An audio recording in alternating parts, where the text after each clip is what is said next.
You saw the title of this video and you clicked it anyway. You rebel, you. I got it into my head that I could make an aluminum can ornament using the template for my Christmas houses that you can buy on studiohana.com/shop. The idea theoretically was great, and I did succeed in figuring out how to make one of these. But the process of learning how to do this was stupid. It made me angry. I love you too much to suggest that you make this, but I am going to tell you how to do it later in this video. You should make one of these instead. Before I made the aluminum can house, I decided to experiment by making some relatively simpler ornaments. I've never done can embossing like this before, so the learning curve was steeper than I expected. But I learned a lot of things along the way that I want to share with you so that you do not suffer like I did. I made these ornaments two-sided because I didn't want to worry about the ink showing. I could have scoured them off with a Brillo pad, but that scratches the aluminum. I could also have done a process where I cook the cans in a pressure cooker at 425 degrees Fahrenheit for 25 minutes, and then scoured the ink off with some nail polish remover and a cotton pad as soon as they got cool enough to touch. I did not want to deal with that, so I didn't, but you can if you want to. Other crafters go into detail about how to do that. But I opted to make two identical sides and then glue them together. This means double the embossing, so I don't know that I actually saved myself any time. Having the double layer does make them sturdier though. Here's the supplies list. It's long-ish and specialized-ish, but I wanted to make this as accessible as possible, so I'll be giving some alternatives and tips for some of these tools as I go along with the instructions. Here's how you make the ornaments. Use an aluminum can that's not too thick. Most soda cans are fine, but some cans, like these little ginger ale cans, were actually made of a slightly thicker aluminum that's harder and way more fatiguing to use. It does work, but you have to press a lot harder, and considering the tip of my thumb is a little numb after making all these, I do not want the process to be harder. Cutting an aluminum can into a flat sheet isn't hard, but it is a little dangerous, so here's how to do it safely. Clean the can first, then use an X-Acto knife or a craft knife to cut off one end of the can. Never cut towards yourself or your fingers. Always keep the blade facing away from any part of your fragile flesh. The edge left behind will be ragged, which could cut you, so trim off the raggedness with your scissors.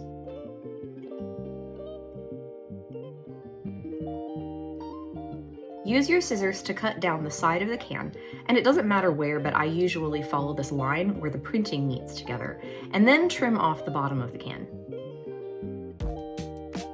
You'll be left with a wiggly rectangle that really wants to stay in a can shape.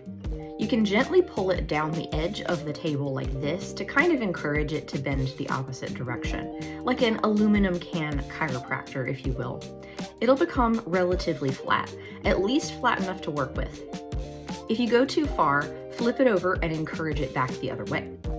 Apparently you can also iron it flat, but I did not try that myself.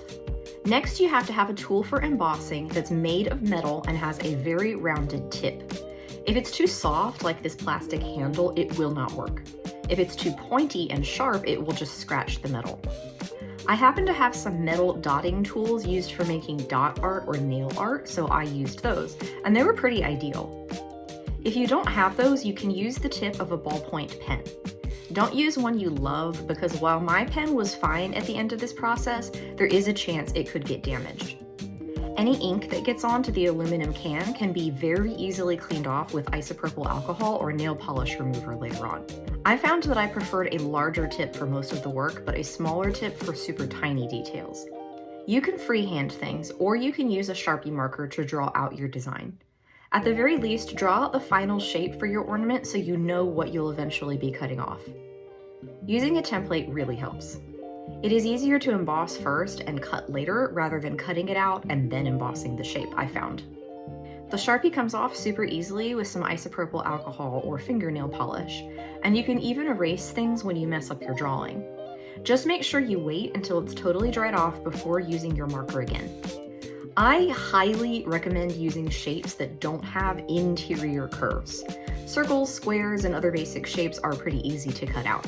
You do have some interior corners with these stars I made, but you can approach the corner from both sides with your scissors and get a really crisp inside corner. But an interior curve, like on this candy cane, was a pain. There was just no good way to cut it with the scissors or a craft knife that would get me a smooth curve without damaging the aluminum and leaving little sharp bits sticking up. If you like candy canes, I would just draw a picture of one on an oval or something rather than trying to cut out the shape. At first, I thought I could just draw out what I wanted and it would come out with this beautifully puffy look, but even my thick-ended embossing tool made sharp lines.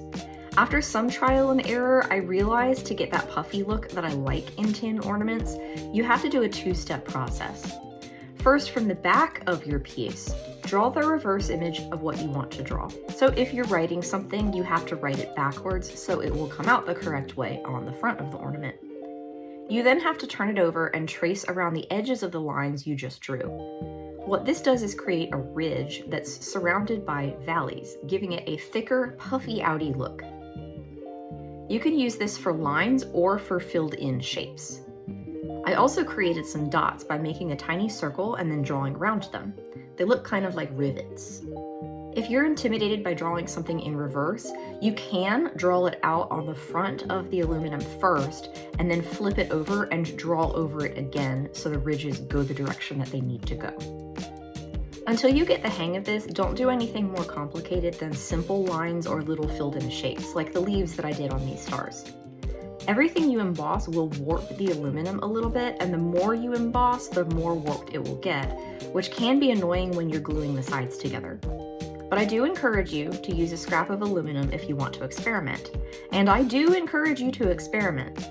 That's how I learned how to do this. It was all an experiment. Messing up is great. It's a learning opportunity, but it's a lot less pressure when you fail learn on something you don't care about rather than on a piece you want to be the final object. I tried two different ways of cutting these out for gluing together. I first tried cutting out both sides, gluing them together, and then trimming off any parts that kind of stuck out. This wasn't super efficient, so then I tried cutting out one side and lining it up on the back of the other side before I cut it from the rest of the aluminum sheet. This was even worse. I never could quite get it lined up right, and the back sides of the stars are a little wonky because of it. Even if it feels kinda extra steppy, I do recommend cutting them both out, lining them up as best as you can to glue them, and then trimming off extra bits that are sticking out. If you're trimming off really skinny little pieces of aluminum, please keep track of them and put them into a trash bag or something right away. You do not want those falling on the floor for you to step on later. You can just emboss it and leave it at that. A single sheet works just fine as an ornament, and it is kind of fun to see the ink on the other side if you decided not to clean it off. But all the embossing did cause it to kind of become a little curve again. I just glued two pieces together with super glue, and yes, use super glue. Things like metal and plastic are so smooth, so PVA glues like Elmer's won't always bond them together since it needs pores like you'd find in paper or fabric to get a good bond. And don't use hot glue. Don't use a hot melted plastic on a conductive material like metal and then touch the metal with your fingers. Don't do it. Trust me. On to a brief safety lesson. I was using this glue in the videos with bare hands. I cannot recommend this. This stuff will bond to your skin just as well as it will to metal, and it is not particularly pleasant or healthy to have tiny bits of your skin pulled off. If you have crafting gloves, wear them. Use the tiniest amount of glue. Seriously, less is more. It actually activates faster and bonds tighter when you just have a whisper of glue on there than a big glob. Super big glob also means super seep. Super seeping means super glue on fingers. Super glue on fingers, bad. If you have trouble getting your two sides to stay together while the glue bonds, use tiny clamps or clips to hold it together. You're almost done, but to make it an ornament, you'll need to add something to hang it by. I thought my hole punch would have trouble punching through two sheets of aluminum at once, but it actually worked great. I have this tiny hole punch, but a regular sized one also works fine. It might have to punch into your design. That's fine. Just make sure it's in a place where it won't break through the edge and snap your ornament. I imagine doing this a lot would dull the hole punch over time, just be aware. You can also use something sharp like an awl or a spare nail and a hammer to punch a hole through. Just make sure you have a scrap of wood behind it so you don't damage your table or whatever you're working on. You can use a string, yarn, or ribbon and leave it at that. You could also spice things up and glue on some fake greenery, a little bow, whatever you think would be cute. And you could write people's names on them in Sharpie and turn them into gift tags and then tell them, hey, you can just wipe that right off with isopropyl alcohol and they could hang these as a secondary gift. So you still want to make the house, huh? Okay, I used the small-sized house from my printable PDF craft that you can find on my website at studiohana.com/shop. These are way easier to make out of cardstock and they also include my full color illustrations, but if you insist on making them out of sharp pokey metal, I had one left over that had printed too dark, so I figured this would be a good way to use it before I popped the misprint into the recycling. It's too big to fit on a single soda can, so I used one small can and one of those taller cans. I had to modify my design a bit to fit onto 2 cans by cutting off the back wall of the house and then adding one tab there so I could glue those pieces back together again. I drew around the template so I could see the lines on the can. I tried tracing over my actual template for the windows and door, and I found that you have to push super duper hard to get the traced line to show up through the paper. This may single-handedly be why my finger is numb. I did not test this scientifically, so I do not know. I did this as little as possible, choosing to give myself only just the lines that I needed for placement and then freehanding the rest. I used a combination of embossed lines on the back and front of the aluminum, like I explained earlier, to get that nice puffy dimensional look for most of the design that I drew. The one place I just left those sharp, thin ridge lines alone was on the roof, where I wanted the tiles to be a little more subtle. I think the pillowy look would have been too much there. Then I cut out my template, cutting on the inside of the Sharpie lines so the edges would match up. All edges need to be precise or it will mess up the geometry of the house. Then I glued the same way that the instructions for my paper houses explain. It was sharp, it was stiff, I definitely left some skin cells in a few places, but it surprisingly lined up better than I expected it to, and the final product is something I'm proud to hang up. If you have a template for a little box, this could also work for that. Any template small enough to fit on a can, or that can be split in half and assembled back together, should work for this.